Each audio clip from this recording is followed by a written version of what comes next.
Welcome Internet to my first Samhain / Samhain Uphaunt video. I'm working on today dollar store bottles. We are going to go through, we're going to build the, cut out the labels, put them on, dry brush the bottles, and do some of the jute finishing on the top, as you see there, and everything like that.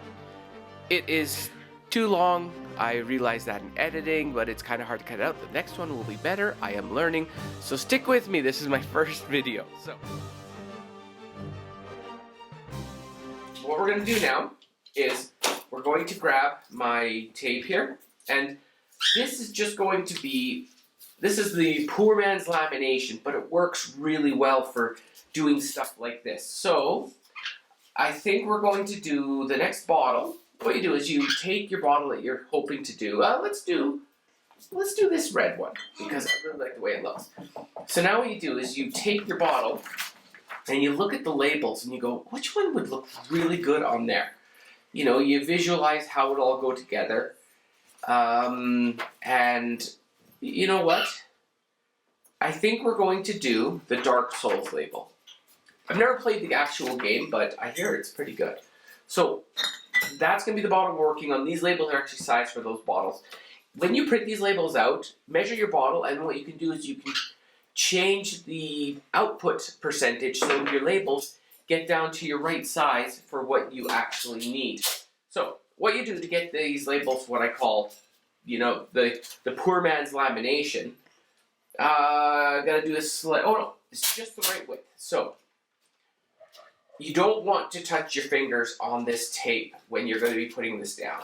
Because, see like that? Look at that big fingerprint. You might be able to see in the camera, you might not. But that will make a mess. And I'm trying to avoid that.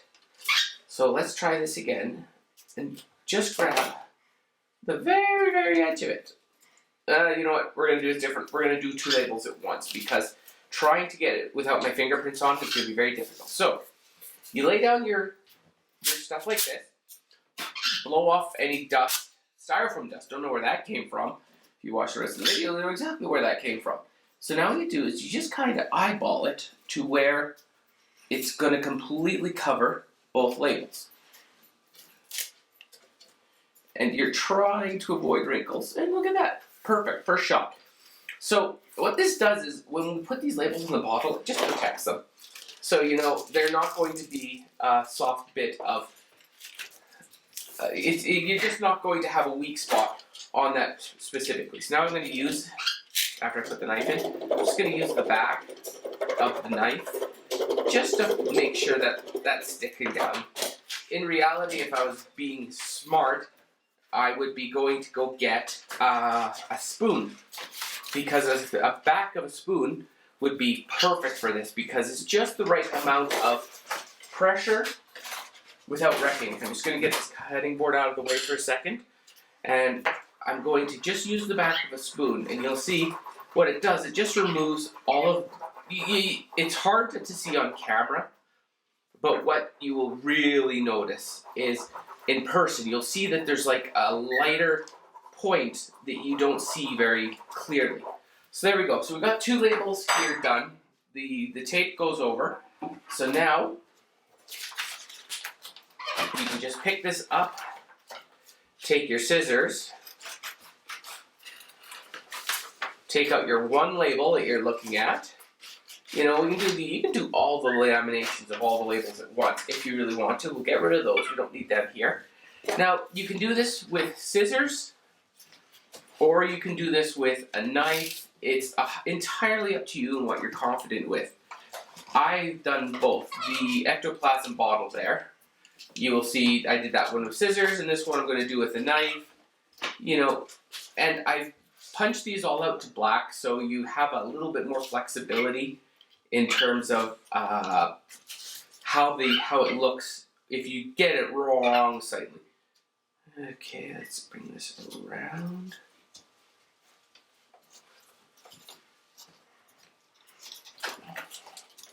So this is it. I probably won't show it all cutting up. Maybe I'll speed this up when I actually do my video. If not, you'll hear me talking about this completely when I'm working on it. So once again, it's this is one of those spots where it's nice to be decently precise, but if suddenly your cat attacks you and your line kind of goes off, don't be too bothered by it. The chance that somebody's going to notice is borderline 0, and the person who's going to be most critical of your own work will be you. So don't be too hard on yourself. This is all about having fun around the holidays. Well, I call it the holidays, but Halloween, I guess you would say, is a holiday. So we're just going to spin this through here. And if I was watching this YouTube video, I'd probably skip through that. So we now have our first label. Now, we're going to just grab our bottle here, and you're going to see that these were specifically built for these bottles at this size. But we're going to be doing some bigger bottles in a later video, we're going to do some bigger bottles. So we're going to have to make some labels for that. So here is the Dark Souls label. I'm going to go grab my spray adhesive.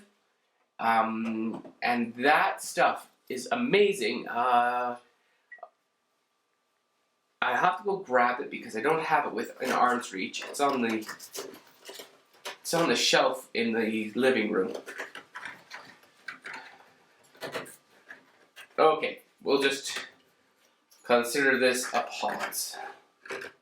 Now, you see that I've got this on the bottle here, and I use this amazing stuff, Super 77 Classic Spray Adhesive, and you don't want to get this stuff on your hands. It's miserable and it's ugly. So what I usually use is tweezers that I will go on. I'll hold the label at the bottom, put it over my garbage can. Technically, I've done this outside a couple times, but the big problem is the one time I did it outside, I had leaves blow onto the back of this as I was working, you know. So I usually do it inside, spray it over my garbage can, make my whole house smell like cheap adhesive. Well, it's not really cheap. This stuff's actually decently pricey. But I do that. I hold it at the bottom, then I use these to help me place the label, because any repositioning, you can end up with flare around the sides for where the glue hit but didn't go. You don't need a lot of this stuff. Once it's on, don't soak the label. Just put a little bit on, stick it on, and you're finished. So that is our first step towards making this full bottle. So my next cut, I would like to do this thing all in one hit, but I'm not that professional yet. So the next step we're going to do is we're going to be putting on the dry brushing, and we're going to go over how to age this bottle up from what you're seeing here to more what you're seeing here. So that's what our next step is, and the next little segment will be that. I just have to get everything here changed, so I'm just going to use my magic. I'm going to go, and it should change right about now.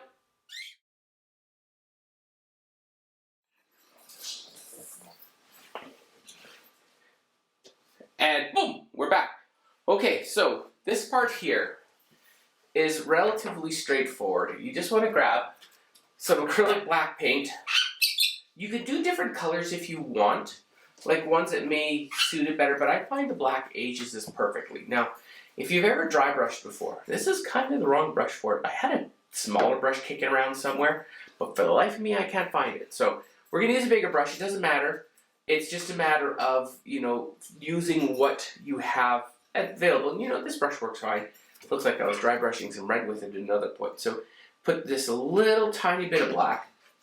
And then what you do is when you dry brush, you want to get it onto the brush. The brush is fresh, so it's going to take a bit more paint than normal. And then rub it down. So you end up with almost nothing. Now, normal dry brushing, this is what you do, because it is. But this glass here really likes to fight the paint. So what we're going to do is we're actually going to go a bit more than just dry brushing. We almost want to be the line between dry brushing and painting. So I don't get my hand in there.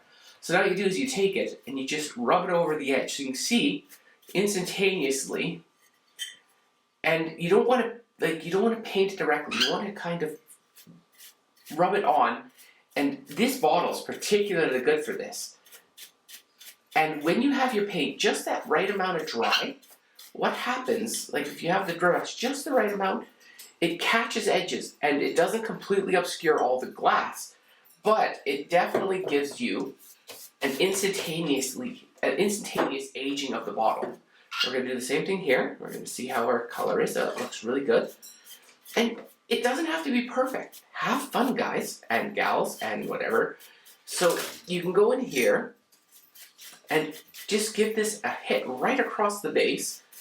Turn it. You're going to get a little bit of paint on your hands. Life's rough. Get a helmet. And go like this. And you'll see that instantaneously, this bottle goes from a brand new bottle to one that looks like it's been kicking around for 100 years.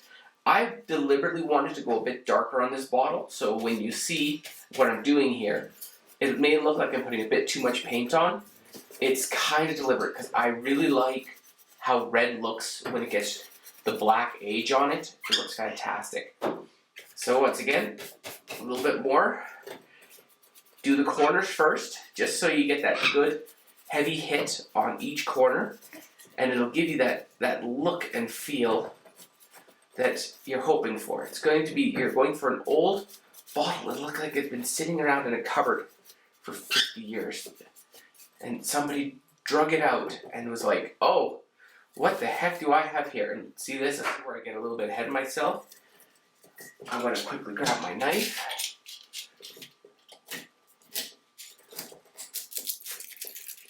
In a flurry of activity, fix that up, and finish off with take the cork out so you don't end up fouling that up. You could leave it in, it's not going to affect anything. But I didn't do a lot around the label. The label already has, and what's nice, if you do get some black on the label,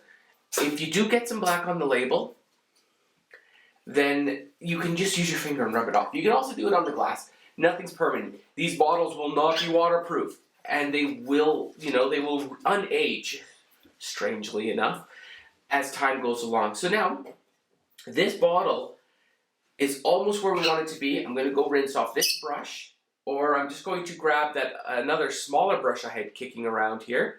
Once my assistant delivers me the red brush that she showed me. Ta-da, just like magic, how's that? So, I'm going to, I don't know if I've got enough room left on this card, I'm just going to get this out of the way so I don't end up making a mess. I'm grabbing some silver metallic, and this is really nice. Now, this is where you do have to be more careful, because now that we have this matte finish, which is, believe it or not, dry already. When this goes on, it dries so incredibly fast that you're able to work with it almost immediately. So we're going to take that, we're going to really just get a little bit on the brush and bring it way back. You want to pretty much eliminate all of that silver off the brush. Now, if you go here, see already I almost have too much on there, so let's go here, get it on my table. That's better. So now, when you dry brush this across, you can see that all of the details that you brought out with the black suddenly stand out just beautifully. I really should be good and let this dry a little bit more, but you know what? The fact is nothing has to be perfect. You can just go and with a light bit of dry brushing, you see, I'm not pushing hard on this brush. And this brush here is so soft. You don't want a heavy bristled brush to do this, because if you do, it's going to put down more paint than you want it to. So I'm going to go against it. And when in doubt, do more layers of dry brushing than having more paint on a brush, because you can always add more paint down. It gets very hard to take it back off again. So hopefully you guys can see what I'm doing here. There we go. Nice silver right across. Need a little bit more here. I'm hoping I don't have to get some more paint out. Maybe we can avoid it. And just like this, you just tap it up here. Now this is where you really want an almost dry brush, because then you can be a bit more aggressive than you would normally be, and it'll put down a beautiful sheen. See, I am actually out now, so tiniest little bit. You need such little paint to do this. So make sure that my brush is doing good. Come across. And see, oh look, too much paint. Oh, I fixed that. I just used my finger. There we go. We're gonna do that. Come up here, do a little bit on the top. And I think this bottle has been adequately aged. And if you don't, you can go back and go, oh, I don't like that.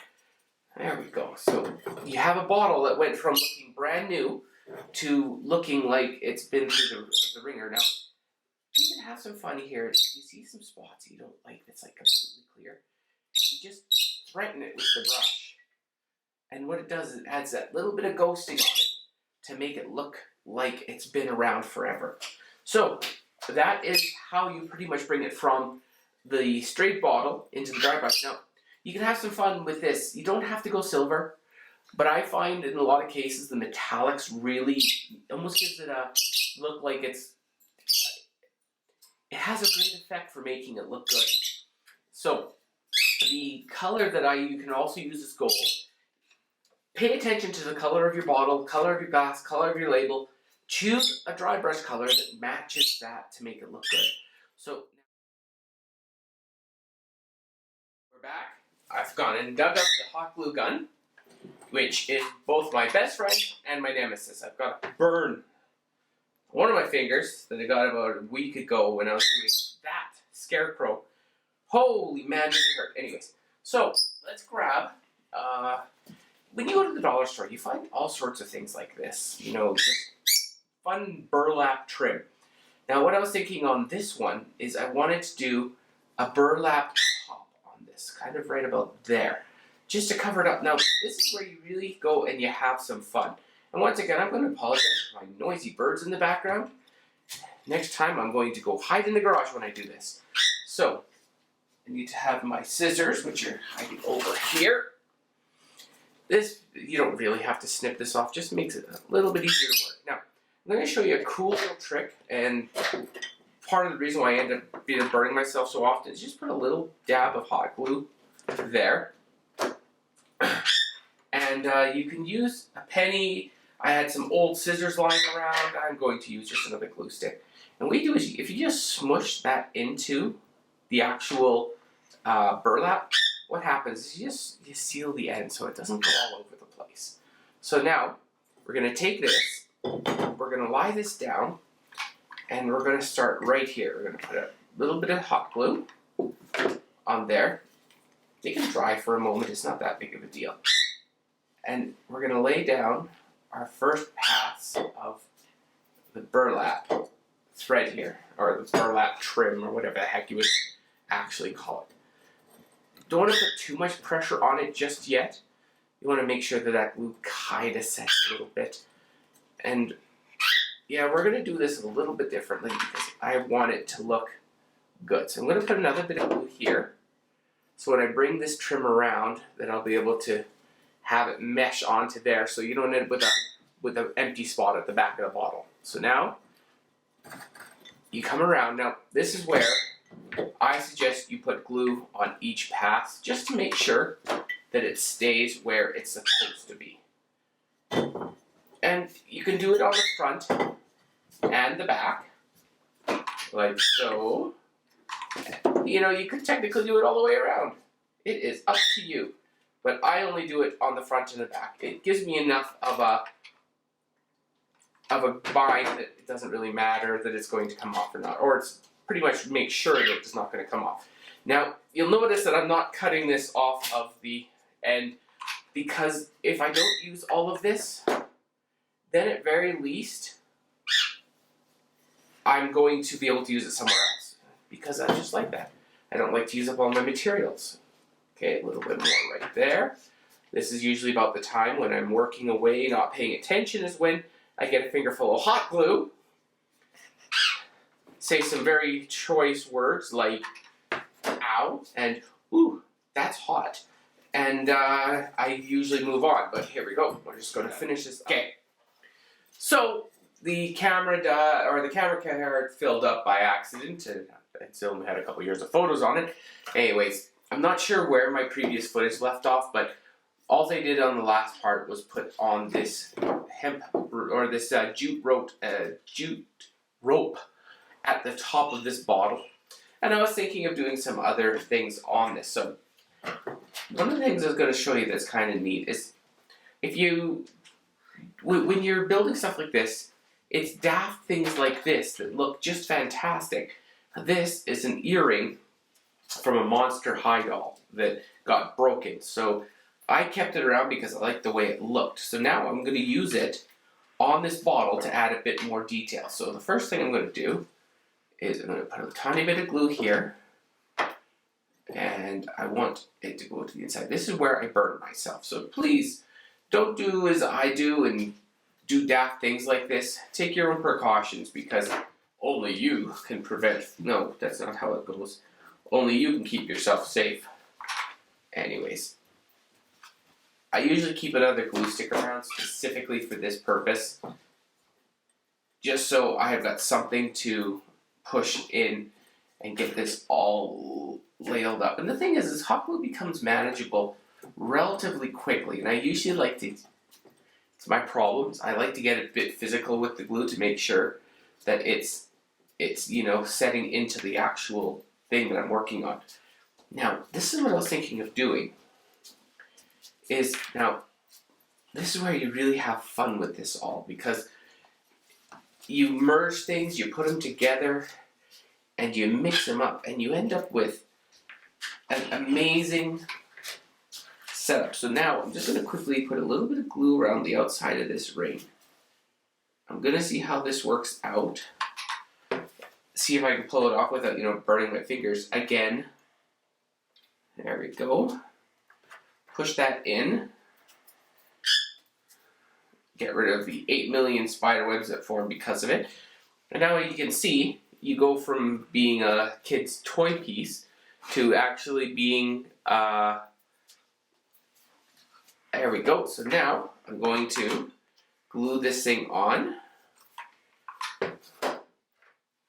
Gotta be careful here. Gonna take that and now I'm gonna push that down as hard as I can to get that glue to set into the bottle. And when we go back, I'm going to dry brush that again when I'm all done and make sure that it looks really good. Now, that bottle is looking pretty good, but this is where I can't give 8 million examples of how to make something look. So the final step here, oh, and I was just going to show that the ribbon was made from this roll of Christmas ribbon. You can get other stuff close to this, but this was on sale at the end of Christmas. So I picked up a whole bunch of different colors, specifically for projects like this. Now, this is a finer jute thread. All of this stuff you can get from pretty much any dollar store in the craft section. So if you go looking for it, you will find it. Now, if I can just find the start of it. Okay, I'm going to go there. I'm going to cut a piece of that off. Now, on the other time, I wanted to keep the ends unfrayed. Like, I want to stop the ends from fraying. This time, I want the ends to fray. So, now we take this, wrap this around Mr. Bottle, or Mrs. Bottle, depending on how you feel it should be. And then, just do a double knot to bring it into place. Tighten it up. This stuff likes to, you know, go all over the place, so usually you can use your fingers to force it into a bit more of a happy place. So, just like that, we have a bottle. If we go like this, I gotta work with the jute a bit more, but I'm not gonna do that while on, because sometimes it does take a bit of mucking around. But as you can see there, I gotta make sure I don't hit that hot glue gun because it's still on. You've got a finished bottle that looks pretty wild. You can do other stuff, like you could wrap some extra jute around the bottom or the top here, but you know, you don't want to overdo it. You want them to look realistic, and I think that one is pretty realistic. The only thing I'm going to do extra, and you'll see in the very final shot, is I'm going to dry brush this here and this with a little bit of black to age it up, because right now it's looking a bit too clean. So, what I'll do is I'll do that, and then on the final picture you'll see, like the final piece, I'll show that, and we'll go over that a bit more. But this is just to give you an idea of where you can go with making these bottles look like something a bit more than what they were to begin with. So if you saw what we started. We started something like this, and we go to something like this. This bottle here is well, I personally think it looks great, and it's a great Halloween decoration on the cheap because you can use like the jutes. You maybe make 10 or 15 bottles out of it. All these materials go for many bottles. It's limited mainly by your creativity at this point. So